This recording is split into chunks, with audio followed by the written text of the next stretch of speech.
Sawabona family, today in the classroom we get a little controversial. Today we will be unpacking ethnic studies, so we'll be taking a dive into what it is and why it's such a hot button issue.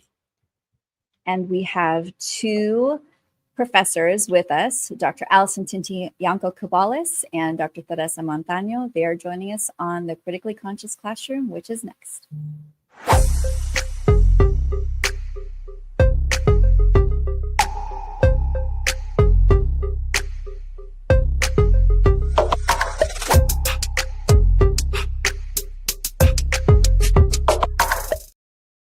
Microphone check 1 2 1 2. Welcome to the Critically Conscious Classroom. I am one of your co-hosts, Anthony Robinson, here with my incomparable co-host, Dr. Tracie Noriega. Dr. Noriega, Tracie, what's popping? How you doing? I'm good. I'm super excited for this show today because, as you know, ethnic studies saved my life. And we've just encountered so many issues with it when it just makes sense. So I'm really excited to break it down for our members today and for all of the folks that are listening with two amazing guests. And today we have them joining us. Absolutely. So I'll say this. I'm excited for a different reason. So one of the things that I shared on our last episode is my children had started school. So my daughter is in the 9th grade. And one of the classes she's taken this semester is ethnic studies. So I'll be approaching this from two lenses, obviously from the DEI educator lens, but obviously seeking to understand a little bit more as a parent. So I am equally excited for this episode. So just real quick before we dive in. So Dr. Noriega, we have a 3-day weekend coming upon us. We're on the eve of Friday. Anything exciting that you have going on? Well, you already know where I'm going to be. There's a sweet little grandbaby waiting for me. So I will be heading down to SoCal this weekend to visit that little bundle of joy who is like doubling in size, doubled her birth weight already at 6 weeks old. So we definitely have to see her. And I'm glad you brought up my little granddaughter because when I think about being a parent, right, and ethnic studies, my kids were able to take ethnic studies courses in high school. That was definitely not my experience, as you all know. I didn't get to take a course until being a junior in college. Right. My youngest son actually was able to take an ethnic studies course every year of his high school years. So shout out to James Logan High School in Union City, California. I was a part of creating and building the Ethnic Studies Social Justice Academy, which I think is graduating another cohort of seniors this year in its maybe 7th year. So I just think that opportunity makes such a difference. And we have guests today that are going to help us understand why it makes such a difference. Absolutely, absolutely. So I do want to send a big shout out to Jade, to baby Jade. Also shout out to, I saw him in the chat, to the proud papa, Renee Noriega. Shout out to you, Renee, my brother. So we're going to go ahead and jump into this conversation because we want to maximize our time. But before we do, as we mentioned on our last episode, we have our Equity Administrators Academy. So there's still room, still opportunity. As you can see on your screen right now, there's a lot more information. There's a QR code that, hit that. So if you're interested, if you know anyone who would benefit, anyone who wants to learn more about equity, because it is a through line in everything that we do here at AXA. We ask that you share this. We ask that you take a photo. We ask that you register.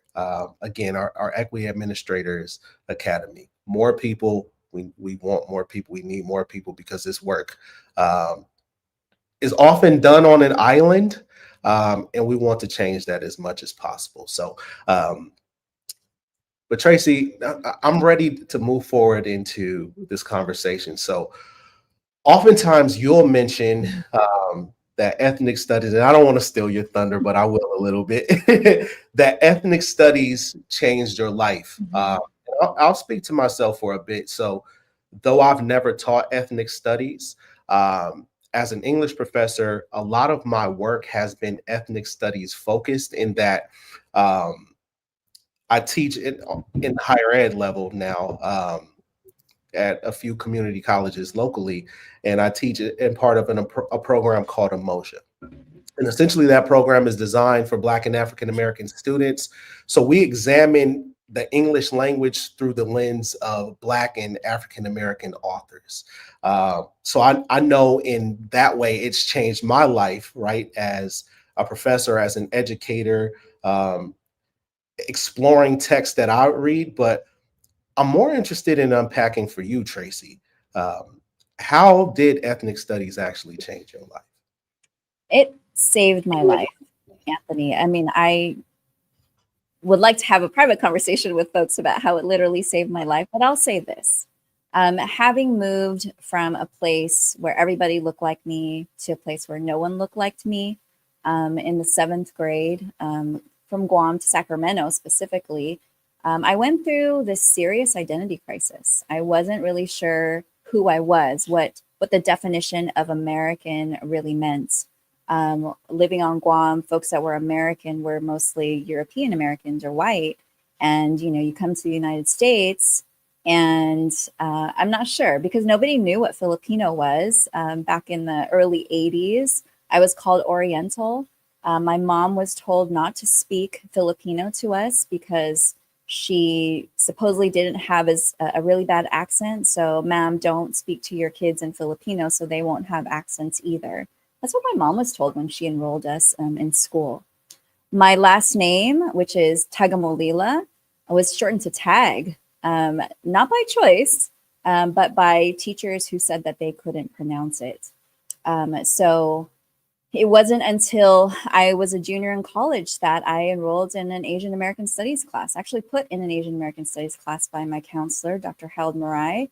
And it just opened my eyes to anything and everything that really had to do with me. So long story short, it gave me the words to figure out what I was going through. It gave me the words to explain the racism and aggressions that my parents and myself had been experiencing since our move here. And it gave me the reason, the why behind who I was going to be as an educator. So, some of I was a kindergarten and first grade teacher, a bilingual kindergarten, first grade. That was my first gig before becoming an administrator. And if I could do anything, it was to affirm my students' identity, right? To make sure that they knew exactly who they were, that they were perfect just the way they are, that they brought lots of value to school, to their classrooms, to their peers. And that really has been my lens. Ethnic studies has been my lens throughout all of the roles that I've been able to serve in as an educator. There's more than that, but let's bring our guests on because actually Dr. Montano and Dr. Tintianco Cubales have both played a really, really important roles, both of them, in not just in my life, but in ethnic studies as a whole. So let's get them on. Hi. Welcome. Hi, welcome to the show. We always start with flowers. So, and I said that you both have played a pivotal role in my life and in ethnic studies as a whole. Dr. Tintianco Cubales and Dr. Montano were part of my dissertation committee. They actually supported me with my work and my research. And a lot of the foundational work that I built off of really came from these two folks right here. So when I think about how ethnic studies saved my life and how it continues to contribute to my life, these two amazing women, super dope women right here are a huge part of that. Ethnic studies is all about family, and Allison and Teresa are definitely part of my sisters in so many ways. So welcome to our show. Oh, thank you. Happy to be here. Thank you for having us. So let's go ahead and get this started. So I'll give you some quick flowers. We don't know each other well. We've met. Hopefully you still recognize me, but I know with all of the things that both of you invested in Tracie, you've also invested in me. So I just want to, give you those flowers and give you those thanks.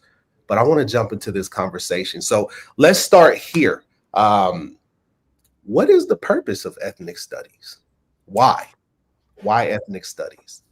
Well, I'll start and then I think that one of the purpose of ethnic studies is exactly what we've just created and what Tracie described, right? It's about building community. It's about supporting those students like Lola, right? Like others who do not see themselves in the curriculum. So it's simple to say ethnic studies is about presenting the counter narratives of those who have been the asterisk in the curriculum, right? The stories of Black, Chicano, Latino, Pinoy, American Indian students. But it's much more than a content. It's much more than knowing heroes and holidays and historical incidents, all of which is important. It is a transformational process. And ethnic studies is not real until it leaves the classroom. It is not real until it makes a difference in the lives of the communities that we represent. It's not the study of ethnicities. It's the study of people who have been marginalized and oppressed and what they do to resist that. The beauty of resistance and the beauty of creating societal change. And that's what makes it dangerous too. Allison? How interesting you left it on the word dangerous for me. I appreciate that. I think there's a lot of definitions of ethnic studies that are kind of going around these days. I think most important is to understand the roots of ethnic studies, to understand its purpose. The roots of ethnic studies in the late 60s, 68, 69, and particularly the Black Student Union and the Third World Liberation Front and how they fought for ethnic studies, because what they were really trying to do was to make sure that they shifted education completely, to actually shift education to center the voices, the experiences, the intellectual traditions of communities of color. That becomes very, very important. That's actually the main reason why we're even at this point today. I think really key in all of that, it's not just to center our voices so that we can feel good. I think that's important, but it's also about our liberation, our collective liberation. This idea that we are going to try to find ways that we can become more free as people. And I think that becomes important and again, dangerous that Teresa was talking about. Yeah, and I think that freedom, that quest to be free, that quest to seek knowledge where you did not have knowledge of yourselves, it's not just for us, right? I think what I've learned through the work of ethnic studies, because it is a lot of work. It's not just writing or reading or learning information in a textbook, is building community. And whatever changes we make are not just for ourselves, it's for the betterment of society. And that was the beauty of the Third World Liberation Front and the beauty of the students who actually fought for ethnic studies. And that's what we see today, the thirst for knowledge, but that knowledge doesn't necessarily just come from books. It comes from the stories of our parents, of our grandparents, of community struggle. You know, this is the 55th anniversary of the Chicano moratorium. I'm amazed at how many people don't know about that, that struggle and how that struggle is still important today because many of those conditions continue to persist. I was thinking about what you just said about the anniversary. That's big. Big deal. I think one of the other anniversaries coming up next week is the 60th anniversary of the Delano grape strike. Yeah. I mean, that's where our people came together and fought. That's also part of ethnic studies. I think really important to connect social movements and the reasons why we teach ethnic studies is so that people can defend themselves, so people can care for each other. And I love that you brought up the concept of community. I think one thing that I've learned over the years is that to really develop community, we have to eliminate oppressive systems. To really create community, we have to understand that solidarity requires us to eliminate things like racism, white supremacy, patriarchy, homophobia. All those things become really important in ethnic studies so that we can actually develop solidarity. And we do. That's the impact, right? I mean, that's definitely part of the impact. I talked about some of the ways that ethnic studies affected me, right? And we've been talking about knowing facts, places and time, people and such. And it is, like you said, Teresa, it's more than that. But let's talk a little bit more about impact. And I know that the impact comes from understanding more about the times, the places, the issues that aren't necessarily written in textbooks or haven't been written in textbooks, but it's also the way that we've learned them. So can you all talk about the pedagogy piece? Because we say this too, right? Ethnic studies isn't just about the content, but it's the pedagogy. It's the way that we are able to learn. It's the way we're able to create community. I think when we say ethnic studies saves lives, I think for all of us, the awakening that of our souls and our spirits and our thirst for activism, that for me came out of ethnic studies. And it wasn't what I learned in the book, it was what I actually, so the pedagogical practices, like, and Allison can talk much more deeply about community responsive education, the pedagogy of really learning to tell the story of our communities in a way where you're recognizing the levels of oppression that your family has faced, but that you look at what are the contributions and how you're going to change society, so that the pedagogical practices are engaging, they're real, they're iterative, they're communal. No one learns alone, and they're very much a part of your everyday life. And feel free to jump in, you all, in terms of those pedagogical practices. They're about love. I was reading an article about the intersectionality between Bell Hooks and Gloria Anzaldúa. One of the things that was very, very real is how both of them didn't just look at their lives as, I'm a Chicana scholar, I'm a Black feminist scholar, but they looked at the contributions that knowing about themselves, how that created this want to love one another, right? How we embrace the idea of we respond to trauma and oppression through love and joy. And that is ethnic studies. I think I'm going to connect to that point right there. Teresa, I was politicized not because I learned that I was Filipina first. I got politicized in a Chicano studies class. I mean, from a Chicano studies professor, Ramon Quesada at Aloni Community College, changed my life. So I feel like it's right on to say it's not just about learning about one's specific identity, it's also learning about each other and our connections. And actually, I learned about Filipino farm workers from a Chicano. So I think that's really important. And then also learning from Barbara Christensen in a Black literature course at UC Berkeley, like I didn't even realize the amount of literature written by Black people.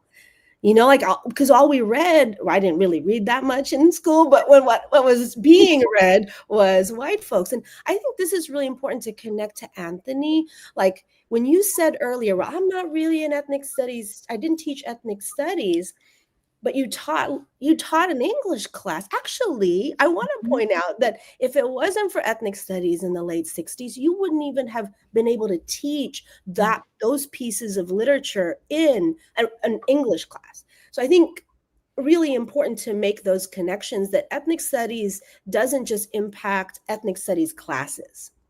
And I really think important, and this is going back a little bit further, is that ethnic studies roots in Black studies becomes really important in our history.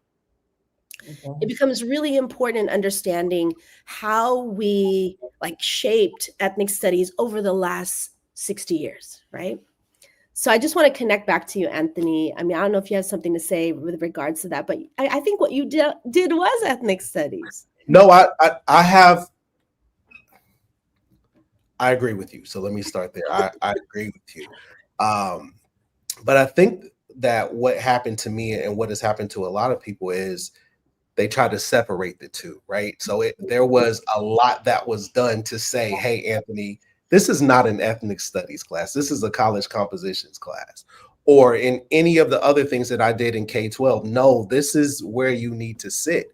And I think what that does is that kind of moves us to the other piece of where I kind of started the top of the show is the controversy. Mm-hmm. So I will say that my class has been controversial on my campus because of the readings. And Allison, you said something really great, that ethnic studies provides us the opportunity not only to learn about our own identities, but it gives us the space to learn about others. So my question to all three of you is, why is ethnic studies so controversial? Who wants to start on that one? What's interesting is for all of us, because I too, when I first started in the ethnic studies work, started in Chicano studies, but I got my love for ethnic studies when we were doing Asian, Black, Chicano, and American Indian Pride as college students and going into the schools to teach it. And even then it was controversial, right? Even then it was, how are we going to make sure that programs like this continue to exist? And the controversy, I think, is this. One, and there's a lot of controversy, but one is when you come out of social movements and social struggles that are calling for things like what Anthony was talking about, right? That I don't just teach an English class, but that I infuse the stories and the wealth and the cultural wealth of the communities that have been marginalized and oppressed, and push back on changing the status quo. You're always going to get some folks who say, oh, well, wait a minute. Wait a minute. You're retelling our story. And wait a minute. You don't just want to add a little bit of representation. You want to add your voice and your perspective and your identity. And you want to do it your way. That changes. And instead of embracing that because we can all benefit from it, it becomes, you're pushing back against something that has always existed and is the standard, right? There's a lot more. So it's about what we teach, how we teach, and what we do with it in the communities that makes it so controversial. Don't you think it's about power? Oh, absolutely. Yeah. Absolutely. You said that a little bit, right? You change the status quo, you change the standard, but what creates the standard? So we've been living in this box, obviously not determined by not created by communities of color, but we have this box. And then when students, Linda Anderson asked this great question, like, what are students hearing now? Well, students that are part of ethnic studies, and if it's being done authentically, they're feeling lots of discomfort, but coming out super empowered. And I think that's the scary part, is that students are coming out empowered, just like we all were, right? Politicized by anger at first, because why didn't we learn this when, long time ago, maybe in K through 12, why didn't we learn about ourselves, in that construct? But I think it's the fact that we're trying to, as Allison said, right, dismantle racism towards collective liberation. And there are going to be folks that don't want it that way, that want these separate boxes and these stacked boxes, and it's not about equality. And but Allison, yes, go ahead. We don't just expose it. We don't just say, here it is. Guess what? This has happened for 500 years, and these are examples of it.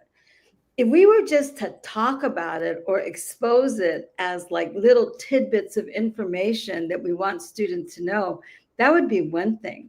But what we want to do, and we don't create the conditions for it, it raises the questions. This is why critical consciousness the title of your show, is so important to ethnic studies, because students begin to think about, wait a minute, but do these conditions have to remain this way?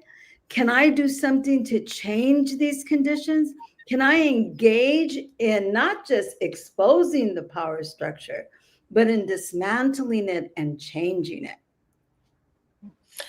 I'll note that to me, ethnic studies is not controversial. Like, coming from my perspective, I'm like, it's life. Like, finally our voices are heard. Finally we get to be seen. Finally, like, we get to learn about, people of color, communities of color. So to me, that's not controversial. I think other people are making it controversial. Yesterday, I was sharing with Tracie and Teresa that, I'm back in the classroom. I was an administrator for a little bit. I'm back in the classroom. And I had 3 students come up to me. I mean, I have a group of about 50 students, and the course is on Filipino, Filipina, Filipinx American literature. And 3 students toward the end of class came up to me. One of them was in tears and said, I've never had a Filipino professor. One. And then the other one goes, I just never learned anything about being Filipino. And then the other one said, how did I not know that Filipino is the first published book by Filipinos is in 1900? People still treat Filipinos like they are foreigners, that they don't belong here. And our first published book was in 1900. Imagine that, Sixto Lopez, right? Like, so I think really a key that, like, the controversy isn't coming from people who are in ethnic studies, who are deeply rooted in ethnic studies, who are teaching ethnic studies. It's coming from people who are feeling like their power is being disrupted. It's the status quo that's being disrupted, those folks. I think also that, like, it is something that people are conjuring. Ethnic studies has been something that was about love, about humanization, about really developing communities to actualize themselves. To me, that's not controversial. It feeds our souls. It does. All of our souls. You talked about impact. When study after study demonstrates that not only does your academic achievement improve, not only do you begin to develop an interest in the classroom, that just doesn't happen to students of color. That happens to all students in an ethnic studies course. It feeds our souls. And that can't be controversial. But let's talk about the controversy, though, because you're right. For us, it's life, right? It brings us joy. It gives our lives purpose. It's the purpose of my life. But part of our work has been defending, protecting, advancing ethnic studies since, I don't know, ever since. And it feels like it's just gotten worse and worse and worse. Teresa, do you want to talk about Assembly Bill 715? It's actually something that many of us as ethnic studies educators, practitioners, community activists have been working on. And it's also connected to what happened in San Francisco Unified just recently, what's been happening to other districts, the non-funding of Assembly Bill 101. But let's talk about Assembly Bill 715. Can you break it down for us a little bit? Yeah, well, I think it's important to kind of present it in the context of where it came from. Before it was 715, right? It was Bill 2918, and then there was another bill that actually included ethnic studies, and it was an attack on ethnic studies that included things like that included definitions of ethnic studies, like you couldn't talk about ethnic studies in a global context, and you couldn't talk about theoretical frameworks in ethnic studies. There were all kinds of craziness within that bill. And we were successful in removing the ethnic studies from that particular bill. And then came AB 715. And AB 715, the danger of AB 715, well, first of all, it does Trump's work for him, right? In terms of the anti-DEI agenda that comes from the federal government, which basically says we can't teach anything that's controversial.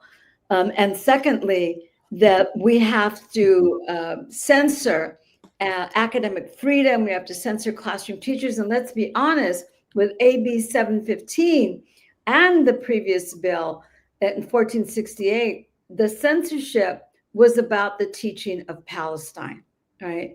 But it could stem to anything. It could be like teaching about, students of who are transgender students, right? It could be teaching a story about critical race theory, right? It's anything that you consider controversial that can be reported. Someone subjectively can say, "Oh my goodness, you use that UN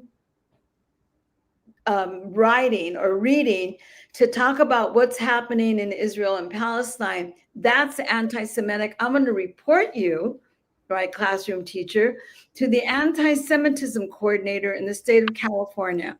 You don't get any due process. You don't get any hearing on the local level. You basically go straight to the state of California, who then, according to some definition, which is still not seen, says, oh, you're anti-Semitic."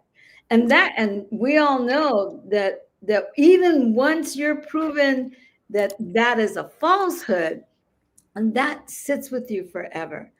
So AB 715 has over 50 organizations, every teacher union, most educational organizations, most civil rights organizations, many Jewish organizations, community organizations are opposed to 715 because we all know that classroom teachers, part of what happens in a classroom is the ability to engage multiple perspectives in discussing critical topics, controversial topics.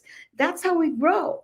We don't grow when you suppress conversation or when you suppress controversial ideas. We grow from the ability to be able to engage in those conversations and be able to move it into another level of agreement or disagreement. And so at this point, where it is it's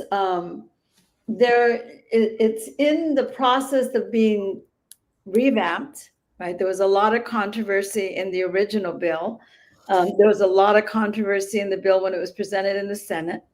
It was sent to a special committee that was looking at the bill from several perspectives.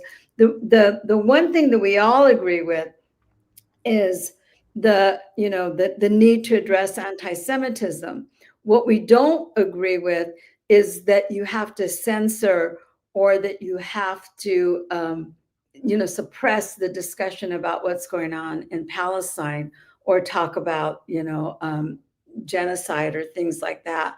So it's in the process of being discussed. They're looking at it. There's a hearing next week on the 2nd or 3rd, maybe, pretty likely. And so we're asking people to go up to Sacramento to speak against it, if for no other reason, because we want to allow the freedom of discussion and the freedom of exchange of ideas in our classroom. And secondly, the more you suppress something, the more students are curious about That's why you're suppressing it. Why can't we talk about this? I think that's really important.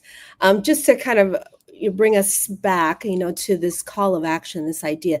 Just to be clear, 715 proposes a curriculum that avoids truth.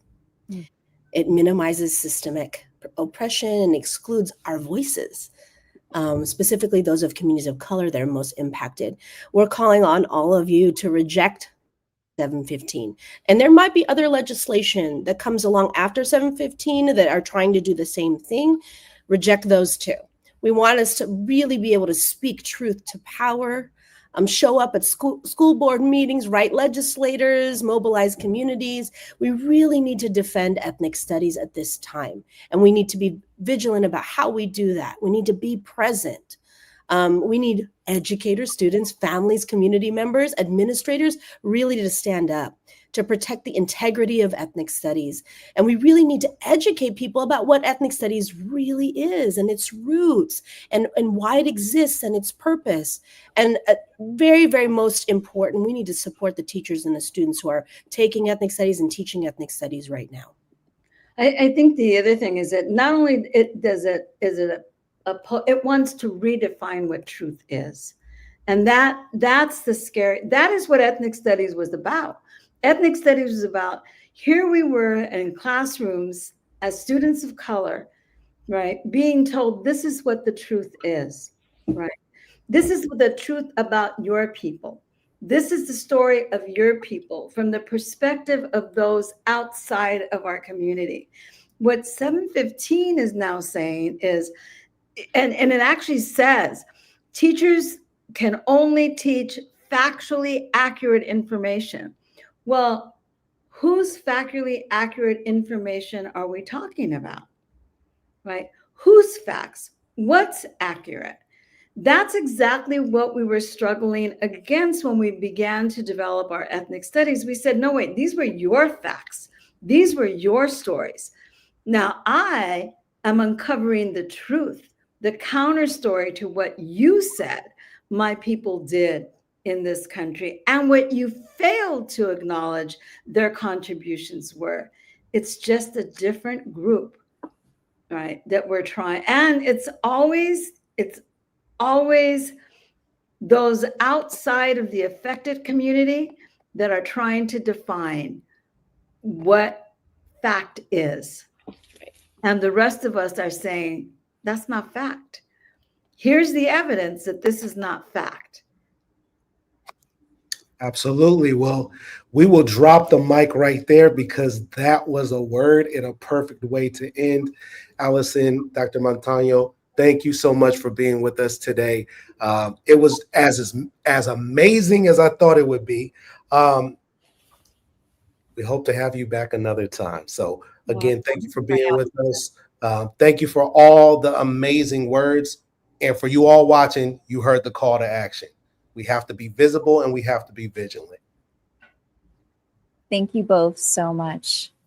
We've learned so much today. There's so much to unpack just even out of this. And of course, the conversation continues. Wow. All right.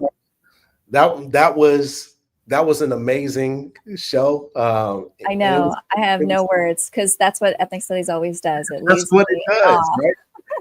And it was an opportunity for me to be a student and an opportunity to learn, to grow, and just to take things in. So speaking of learning and growth, we have our leadership summit coming up soon. So are the dates November 6th through 8th is going to be in the beautiful city of San Francisco at the Hilton Union Square.